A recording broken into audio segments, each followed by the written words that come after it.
Scientific Advertising by Claude Hopkins.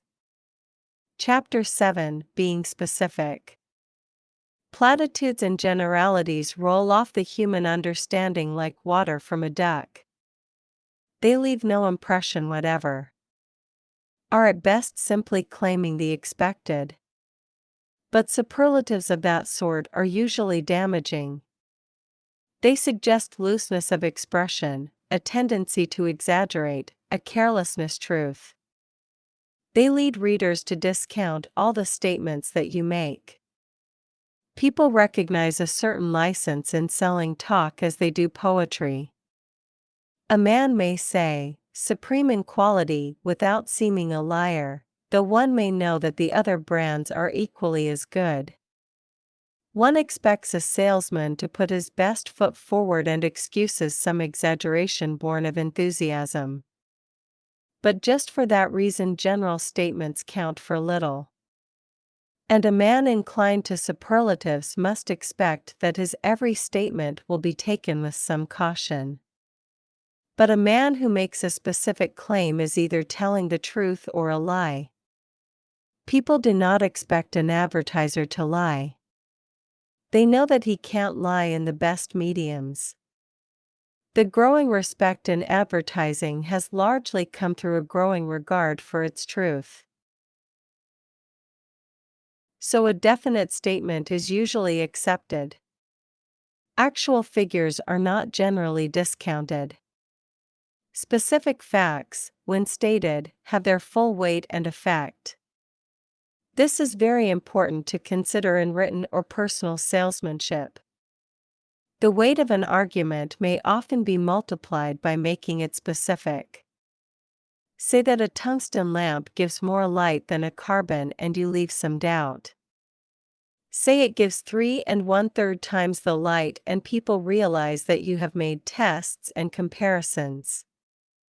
A dealer may say, our prices have been reduced without creating any marked impression. But when he says our prices have been reduced 25%, he gets the full value of his announcement.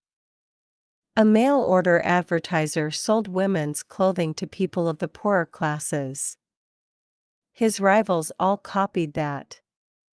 Then he guaranteed to undersell any other dealer. His rivals did likewise. Soon those claims became common to every advertiser in his line, and they became commonplace. That was a definite statement and it proved very impressive.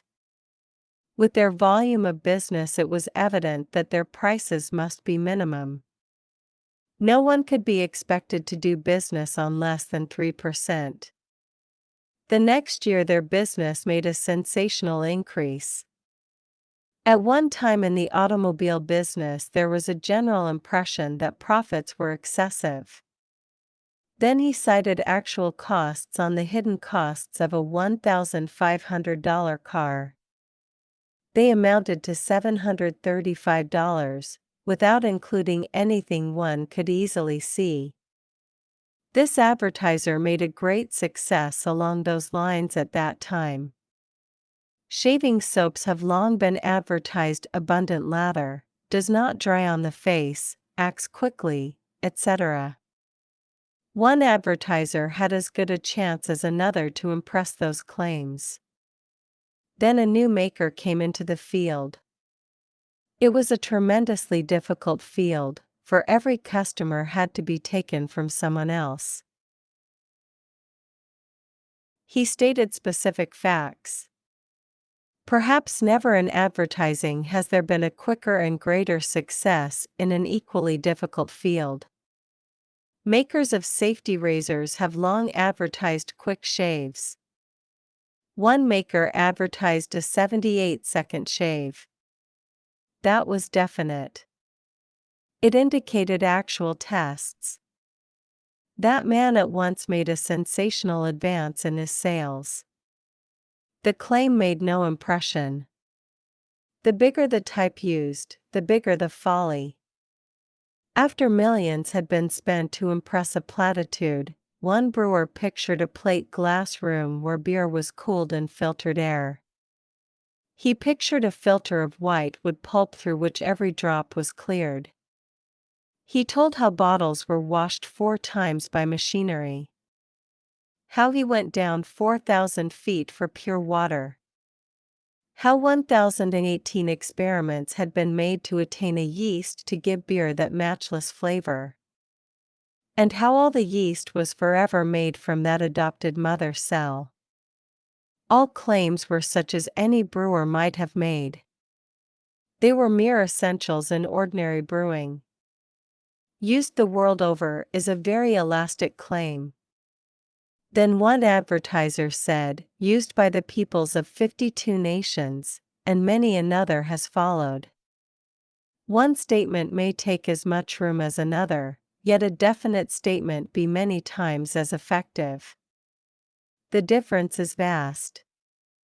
If a claim is worth making, make it in the most impressive way. All these effects must be studied. Salesmanship in print is very expensive. Every word you use may cost $10 to insert. A salesman's loose talk matters little. But when you are talking to millions at enormous cost, the weight of your claims is important. No generality has any weight whatever. When you have no intention of inquiring about one's health. But specific claims when made in print are taken at their value.